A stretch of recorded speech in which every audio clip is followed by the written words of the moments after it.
जय श्री कृष्णा। आप सबका वैदिक प्रेडिक्ट में स्वागत है। आज का विषय है साप्ताहिक राशिफल यानी कि वीकली राशिफल 29 जून से 5 जुलाई तक। इस सप्ताह दो ही बदलाव हैं। एक तो शुक्र 29 तारीख को ही वृषभ राशि में आ गए हैं अपनी राशि में, और चंद्र का गोचर शुरू हो रहा है सिंह राशि से और समाप्त होगा वृश्चिक राशि में। तो सभी 12 राशियों पर बात करेंगे। इससे पहले कि मैं शुरू करूं, आपसे रिक्वेस्ट है कि अगर आपने चैनल को सब्सक्राइब नहीं किया तो कृपया सब्सक्राइब करके बेल आइकन ज़रूर दबा दें ताकि आने वाली वीडियो की नोटिफिकेशन मिल जाए। और अगर आपको वीडियो पसंद आए तो आप इसे लाइक करें, शेयर करें ताकि दूसरे भी इसका लाभ उठा सकें। कोई सुझाव, कोई प्रश्न अगर आपको कोई लगता है तो आप कमेंट बॉक्स में ज़रूर दीजिए, इसका मैं आपको उत्तर दूंगा। थोड़ी देर सवेर ज़रूर हो जाएगी लेकिन उसका आपको ज़रूर उत्तर मिलेगा। तो चलिए शुरू करते हैं 12 राशियों के लिए साप्ताहिक राशिफल 29 जून से 5 जुलाई तक। सबसे पहले मेष राशि की बात करें। जय श्री कृष्णा। आप सबका वैदिक प्रेडिक्ट में स्वागत है। आज का विषय है साप्ताहिक राशिफल यानी वीकली फोरकास्ट 29 जून से 5 जुलाई 2025। और इस वक्त अगर ग्रहों की स्थिति देखें तो 29 तारीख को ही शुक्र देव अपनी वृषभ राशि में आए हैं और चंद्र का गोचर जो कि सिंह राशि से शुरू हो रहा है और सप्ताह के अंत में समाप्त होगा वृश्चिक राशि पर। तो ये है ग्रहों की स्थिति और सभी 12 राशियों पर बात करेंगे। इससे पहले कि मैं शुरू करूं, आपसे रिक्वेस्ट करता हूं कि अगर आपने चैनल को सब्सक्राइब नहीं किया कृपया सब्सक्राइब करके बेल आइकन ज़रूर दबा दें ताकि आने वाली वीडियो की नोटिफिकेशन मिल जाए। और अगर आपको वीडियो पसंद आए तो आप इसे लाइक करें, शेयर करें ताकि दूसरे भी इसका लाभ उठा सकें। कोई भी सुझाव, कोई प्रश्न हो कमेंट बॉक्स में ज़रूर दीजिए, उसका उत्तर ज़रूर दूंगा। कभी देर सवेर ज़रूर हो जाती है लेकिन मैं ध्यान रखता हूँ कि आप सबके उत्तर दिए जाएँ। तो इस बात का ज़रूर आपको क्योंकि आपसे ही हमें थोड़ी प्रेरणा मिलती है, आपके कमेंट आते हैं, बहुत अच्छा लगता है। तो चलिए शुरू करते हैं 12 राशियों का राशिफल 29 जून से लेके 5 जुलाई तक। सबसे पहले बात करेंगे मेष राशि की। मेष राशि के स्वामी मंगल हैं। मंगल केतु 5वें घर में बैठे हैं। तो इस सप्ताह बेसिकली देखा जाए तो बाकी ग्रहों की स्थिति बहुत अच्छी है। आपके धन की स्थिति बहुत अच्छी है, शुक्र देव वहीं बैठे हैं और राहु 11वें घर में बैठे हैं, बहुत अच्छी स्थिति में हैं। कारक शनि 12वें घर में हैं, वो भी बहुत अच्छे बैठे हुए हैं। शुक्र बुध जो है 4थे घर में बैठे हैं सुख स्थान में, ये भी बहुत अच्छी स्थिति है। ओवरऑल सिर्फ आपको करना क्या है, इस सप्ताह आप तहस में या गुस्से में आकर कोई ऐसे निर्णय ना ले लें जो कि मंगल केतु की युति बता रही है जो आपको आगे नुकसान दे। बस इतना सा ख्याल रखना है। बाकी आपके लिए सप्ताह बहुत ही अच्छा है, इतना सा ख्याल रखें। और उपाय के तौर पर हनुमान चालीसा दिन में 2 बार ज़रूर पढ़ें, इससे आपको अच्छा लाभ होगा। अब बात करते हैं वृषभ राशि की। वृषभ राशि में शुक्र देव अपनी राशि में आए हैं 29 तारीख को ही, और ये एक महापुरुष योग बनाते हैं जिसे मलावीय योग बोलते हैं। ये आपको बहुत अच्छे फायदे देता है, भौतिक सुख सुविधाएं देता है, आपके कार्य अच्छी जल्दी बनते हैं, आपको धन का लाभ होता है और आपको वाहन वगैरह का सुख मिलता है। ये भौतिक सब सुख मिलते हैं आपको। तो यहाँ पर शुक्र की स्थिति बहुत अच्छी रहेगी। इसके अलावा आपको जहाँ तक बात बताऊँ कि 4थे घर में मंगल और केतु की युति है जो सुख स्थान है, और यहाँ पर क्योंकि 2 ग्रह अग्नि तत्व की राशि में और अग्नि तत्व के 2 ग्रह सुख स्थान में बिल्कुल भी एक्सेप्टेबल नहीं होते, कहीं ना कहीं परेशानी देते हैं। कोशिश करें घर के अंदर वातावरण जो है खराब ना हो, अवॉइड करने की कोशिश करें, वाद विवाद से बचने की कोशिश करें। बाकी पूरी सिचुएशन आपके कंट्रोल में है। सब जगह कार्य क्षेत्र में धन की स्थिति बहुत अच्छी है और आपके सभी कार्य सही तरीके से होते रहेंगे। बुध बैठे हुए हैं 3रे घर में जो आपका कम्युनिकेशन वगैरह भी अच्छा है, भाई बहनों से संबंध बहुत अच्छे हैं। तो ये स्थिति बनती है और आपको बस सिर्फ इतना ध्यान रखना है कि आपको अब क्रोध से बचना है बस, और घर का सुख मेंटेन करके रखना है।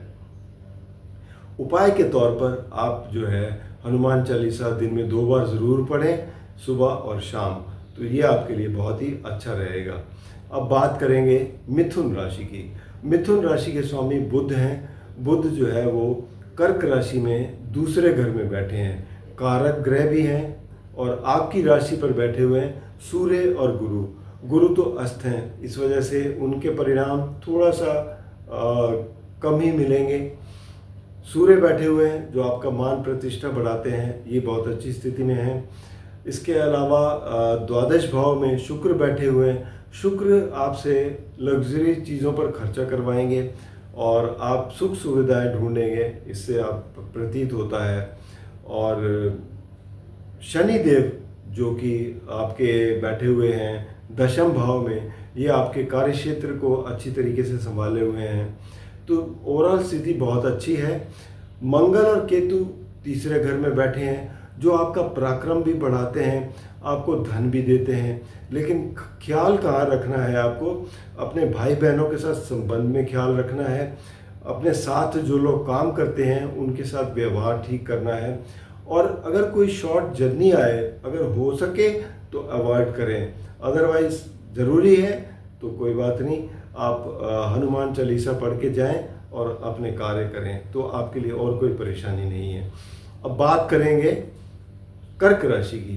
कर्क राशि के में बैठे हुए हैं बुध ग्रह, और बुध ग्रह जो है वो एक किस्म से द्वादश भाव के स्वामी हैं, तीसरे घर के स्वामी हैं, तो यहाँ पर थोड़े खर्चे होंगे, लेकिन ओवरऑल स्थिति पैसों की बहुत अच्छी बनी हुई है, क्योंकि लाभ स्थान पर शुक्र बैठे हुए हैं अपनी राशि में, बहुत अच्छे लाभ दे रहे हैं।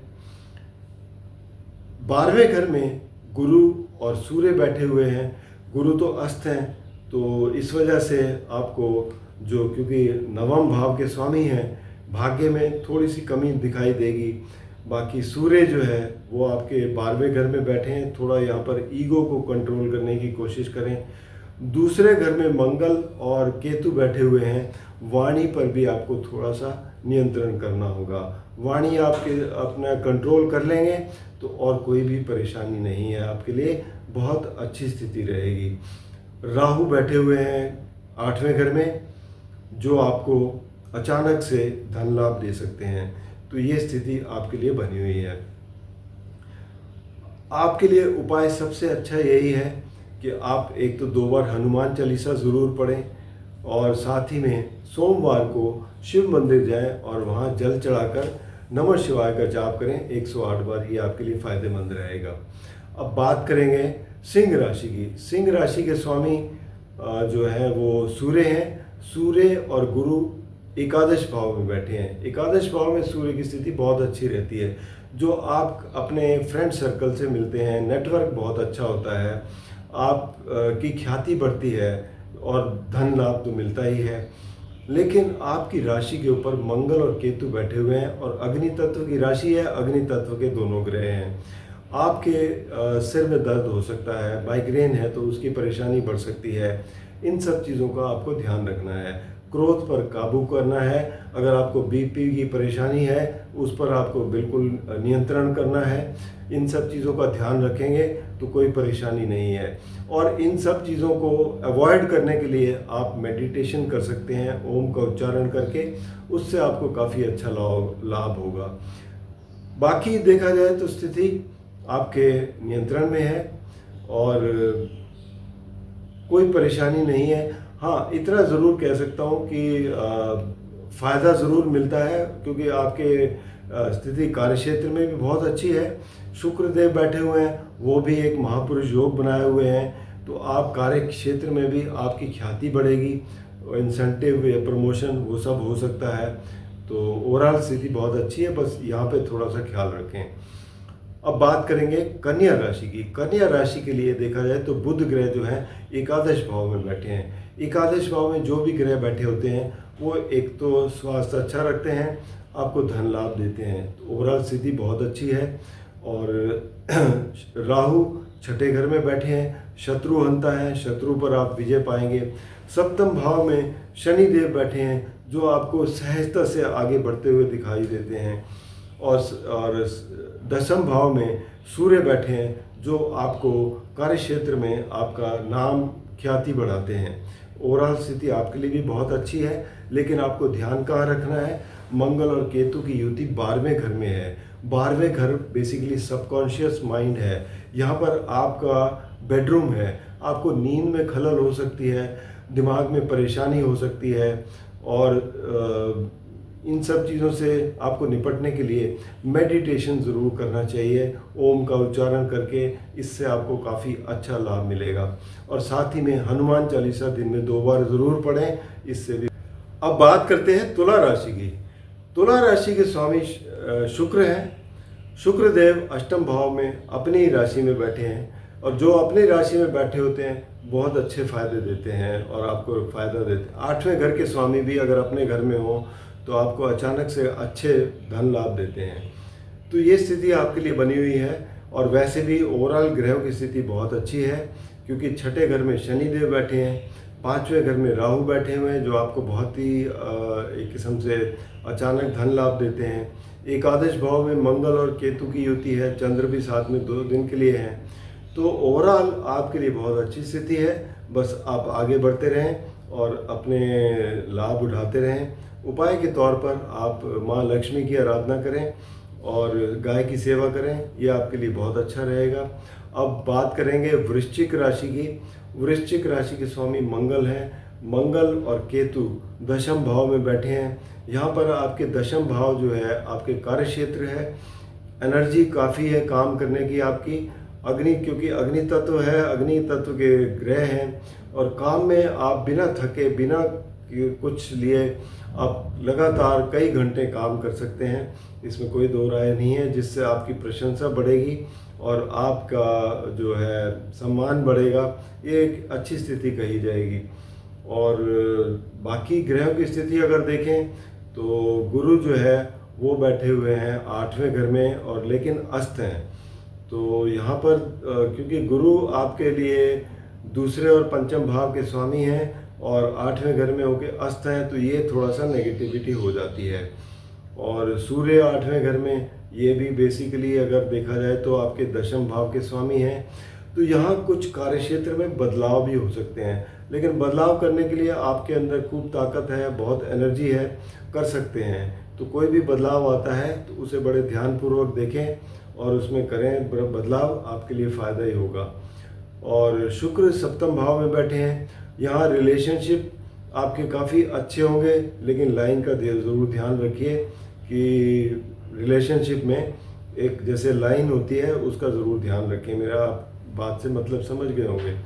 इसके बाद अब बात करेंगे आपके बाकी धन के बारे में। तो धन के स्वामी जो हैं गुरु हैं, अस्त हैं, तो यहाँ थोड़ी सी कमी दिखाई देती है। और राहु बैठे हुए हैं 4थे घर में, तो यहाँ पर क्योंकि क्रूर दृष्टि नहीं है राहु पर, तो ओवरऑल सिचुएशन आपके लिए काफ़ी अच्छी बनी हुई है। तो बस थोड़ा बहुत जहाँ पे ध्यान रखने के लिए कहा है वहाँ थोड़ा ध्यान दें। अब बात करेंगे धनु राशि की। तो धनु राशि के स्वामी जो है गुरु हैं। गुरु सप्तम भाव में बैठे हैं सूर्य के साथ। सूर्य अलगाव का कारण है, सप्तम भाव में बैठे हैं, गुरु अस्त हैं। तो इसका मतलब ये कि कहीं ना कहीं थोड़ा स्लो डाउन है, जो आपके काम थोड़ा सा रुक के होंगे। ऐसी बात नहीं है कि बिल्कुल नहीं होंगे, लेकिन थोड़ा रुक के होंगे, इस बात का ज़रूर ध्यान रखें। और बाकी ग्रहों की स्थिति अगर देखें, राहु 3रे घर में बैठे हैं, पराक्रम आपका बढ़ाए हुए हैं। शनि देव 4थे घर में बैठे हैं, ढैया चल रही है, तो ढैया से लेकिन ऐसी कोई बड़ी परेशानी नहीं दिखती है।